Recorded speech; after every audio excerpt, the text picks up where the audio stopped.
let's talk about what we really need to be talking about, because this is really the only fight that matters on this whole card. This is a Yeah, legends battle for the best heavyweight of all time. Right or yeah. wrong? I definitely agree with that. After watching a lot of DC and Stipe um, footage for the last 2 days, I have to say that I have never seen two fighters dominate the heavyweight division the same way that these two gentlemen have. Um, Stipe comes in with the most title defenses, three, which is crazy that it's such a low number. Hey, that's But the I heavyweight. mean, when we yeah, exactly, we talking about the heavyweight division where one fucking punch can determine everything. So and then Daniel Cormier has that Olympic level wrestling that has propelled him through the heavyweight and light heavyweight divisions as this dominant, you know, potentially GOAT status. But regardless if he's the GOAT because of the John Jones fights, Daniel Cormier is going down in history as one of the greatest fighters in mixed martial arts history. Here's the fight that does settle it all. I think we can agree on that. Definitely, I don't know who 100%. you got. Who you got? Let's hash this out one more time. I got to go with my man DC, man. I got to go with DC. Even in that little clip right there, the way he talks about his legacy, the way he is driven to prove that he is, you know, one of the greatest combat athletes of all time, that gets me going. Like, it gets me excited for him. You know what I'm saying? And, you know, when Stipe just speaks of, oh, I'm going to win this fight. Okay, well, everybody wants to win.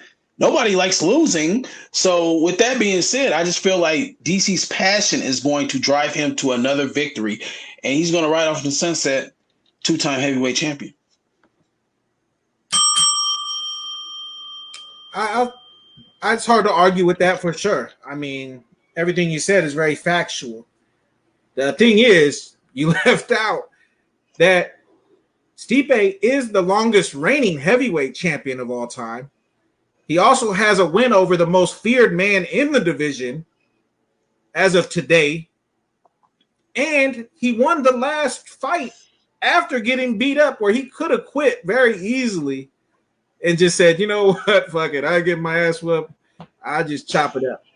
But he's a grinder. Like that passion that you talked about, just because Stipe doesn't your prototypical heavyweight to where he looks intimidating. Yeah, he's 6'4", 6'5", but he's coming in at a lean 245, 240 at the height. You know what I mean? So he's not the most intimidating presence, but those hands speak volumes for him. Did you watch the highlights? Did you see these as he's going backwards, knocking you out? And I must say that is the impressive part about Stipe Miocic is when Stipe wins, it's usually in spectacular knockout fashion. I can't remember a fight where Stipe was involved in it where it went to the distance. I mean, because every fight that it's kill or be killed with Stipe, which you have to respect. You know, and I do respect Stipe. He is a guy that I can connect with on that level that we both come from, you know, small, big towns. So, I mean, yeah, you know, if he was fighting anybody else, I would be probably rooting for him. That's fair.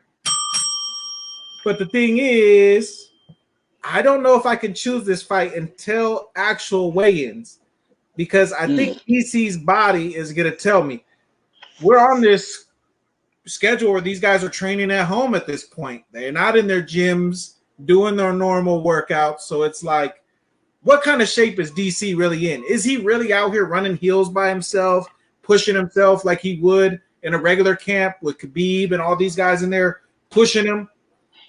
Well, I do listen to the DC Hawani show on ESPN. For sure. And I know that he's not training alone.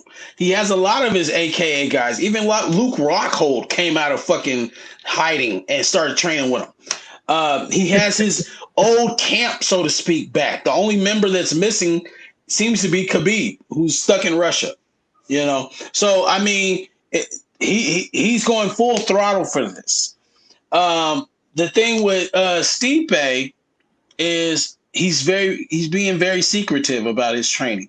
He's telling you I'm training in a garage or basement. You know, he's telling you, yeah, I'm running with, you know, these guys and we don't get to use the octagon and things like that. But he has a silent confidence about him that makes me like, what are you not revealing to me in these interviews? You know, so I mean, you're right. You onto something. You onto something with that weigh-in. But I'll also add this. In watching these two dudes fight for the last 2 days, I've noticed that DC does his best work against knockout artists when he takes them down and submits them.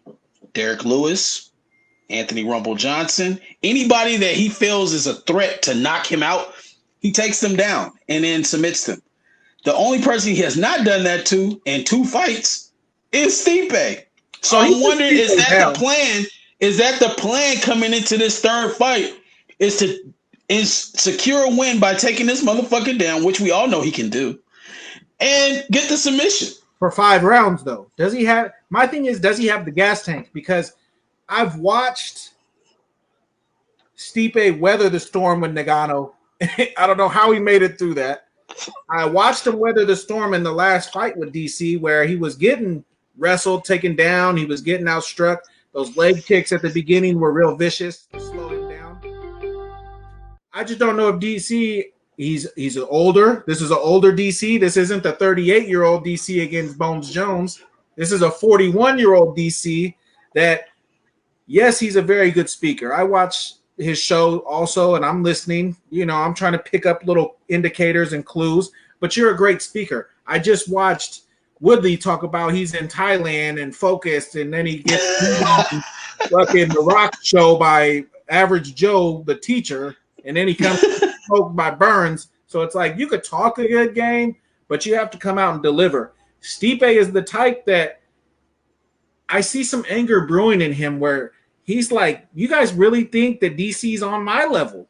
You know what I mean? Because the first fight, like we know it's not a lucky knockout because I trained to knock you out and I did it. So there was no luck about it.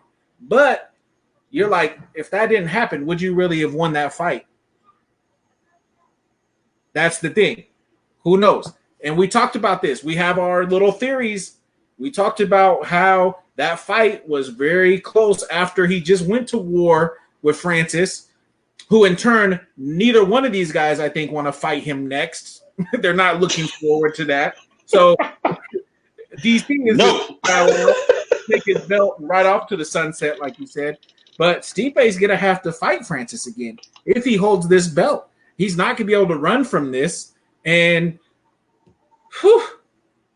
Stipe beats DC, then he goes against Francis, and you get mollywopped. Like, how do you say you're the greatest of all time? And I just watch your head fly across the ring. Like, it's going to be an interesting scenario how this plays out.